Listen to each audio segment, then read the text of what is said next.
Dnes by som vám chcel ukázať 5 najdôležitejších vecí, na ktoré si treba dať pozor pri firemnej webovej stránke, či už robíte redesign webu, alebo web úplne na novo.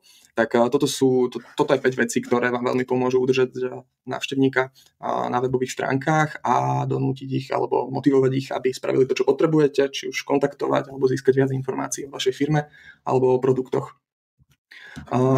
Najdôležitejšie na úvodnej časti webovej stránky je vždy to, že máte v podstate asi 3 sekundy na to, aby ste zaujali návštevníka predtým, ako odíde. Čiže musíte tento čas, týchto pár sekúnd využiť naplno. Máte na to zhruba takýto priestor, ktorý potrebujete rozumne, efektívne využiť. Takže čo sa týka jednotky, najdôležitejšia vec je navigácia. Mala by byť prehľadná, jednoduchá. Mali by tam byť tie dôležité veci ako služby, produkty, referencie, projekty, ktoré ste robili, informácie o firme, o tíme a cenník. Cenník je dôležitý, že ak viete a máte k dispozícii cenník, je to väčšinou druhá najnavštevovanejšia stránka. Tí ľudia to hneď klikajú a zistujú, že či je to pre nich služba alebo produkt alebo nie. A ďalej je to nejaké tlačidlo, či už na kontakt alebo žiadosť o nezáväznú konzultáciu alebo čokoľvek ďalšie. Druhá najdôležitejšia vec je nadpis a podnadpis. Toto je miesto, kde je veľmi dôležité byť konkrétny. Potrebujete tam porozprávať to, že čo a pre koho predávate, ponúkate, čo robíte, ako im to pomáha, aké z toho majú benefity. Veľa stránok, veľa webov to má veľmi všeobecné, že keď si to človek prečíta, tak vôbec neviem, že čo to je, pre koho to je, aké sú tam benefity a veľa ľudí odchádza, ak nenájde v tom nadpise tie správne informácie. Takže na toto si treba dať pozor a byť tam čo najviac konkrétny.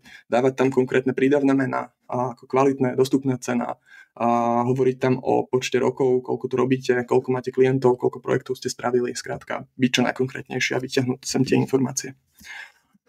Tretia sekcia sú logá.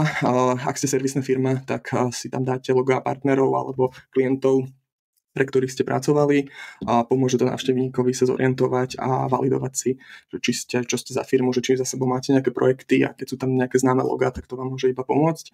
A väčšinou je to sekcia, ktorá nezaberá veľa miesta, ale pomôže a tie logá tých vašich partnerov alebo klientov pomôžu nadobudnúť a vzbudiť dôveru. Štvrtá vec je jasné call to action alebo nejaké tlačidlo alebo akcia, ktorú od návštevníkov chcete, aby spravili. Pri servisných firmách to môže byť pozrieť naše služby, pri produktoch to môže byť pozrieť konkrétne produkty, alebo môže to byť žiadosť o nezáväznú konzultáciu alebo nezáväznú cenovú ponuku. Niektoré firmy si sem dávajú priamo aj členov tímu s pozíciou a nejakým konkrétnym mailom. A piata vec sú vizuálne prvky. Tieto vizuálne prvky by mali pomôcť vysvetliť alebo dovysvetliť, o čom vaša firma je, čo ponúkate, čo sú vaše služby alebo produkty. Závisí to od biznisu, niekedy je to dôležitejšie, niekedy je to menej dôležité.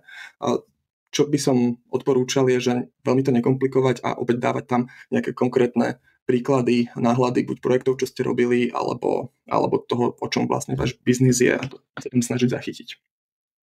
Teraz by som prešiel zo pár webov, ktoré sa mi páčia a vyzdvihol na nich konkrétne veci. Napríklad na webe Autoro majú veľmi pekne spravený túto nadpisovú časť, kde majú konkrétne veci, že predávajú v priemere do 20 dní a do 30 minút získam financovanie. Potom to utvrdzujú alebo doplňujú tým, že kto všetko u nich vie dostať to auto, komu vedia pomôcť, a potom veľmi jednoducho odprezentované, že prečo by som si ich mal vybrať a že kde je tá hodnota, ktorú dávajú. Čo sa týka týchto tlačidiel, tie sú úplne OK, možno by som ešte túto ponuku vozidiel nejako vyzdvihol.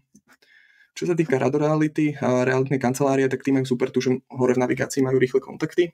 Ono je dobré to tam niekedy dávať, hlavne keď takýto realitný biznis a tie telefonické kontakty sú tam časté a ľudia sú na to zvyknutí, len netreba tam do tej navigácie toho dávať možno až príliš veľa.